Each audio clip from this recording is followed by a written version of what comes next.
Hello everyone, welcome back. Priyanka's किचनमध्ये तुमचं सर्वांचं स्वागत आहे. आज आपण भरलं वांग्याची रेसिपी बघणार आहे. चला तर मग सर्वप्रथम छोटी अर्धी वाटी तीळ व खोबरं घेऊन ते तव्यावर भाजून घ्यावे. त्यामध्ये 1 वाटी भाजलेले शेंगदाणे व लसूण घेऊन ते मिक्सरमध्ये बारीक करून त्यानंतर त्यामध्ये हळद, अर्धा चमचा तिखट, अर्धा चमचा धनेपूड व चवीनुसार मीठ टाकून ते मिक्स करून घ्यावे. त्यानंतर वांगे स्वच्छ धुवून सुरीने त्यांना 4 कट द्यावे. 4 साईडने सुरीने कट दिल्यानंतर त्यामध्ये बारीक केलेला मसाला भरावा.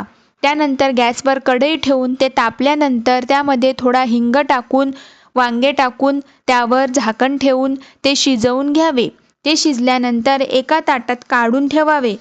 जर कढईमध्ये तेल शिल्लक असेल तर त्या तेलामध्येच एक मध्यम आकाराचा बारीक कापलेला कांदा टाकून तो लालसर झाला की त्यामध्ये अर्धा चमचा तिखट, अर्धा चमचा धनेपूड व गरम मसाला टाकून ते मिक्स करून त्यामध्ये शिल्लक राहिलेला मसाला टाकून व तो मिक्स करून गरम पाणी टाकावे.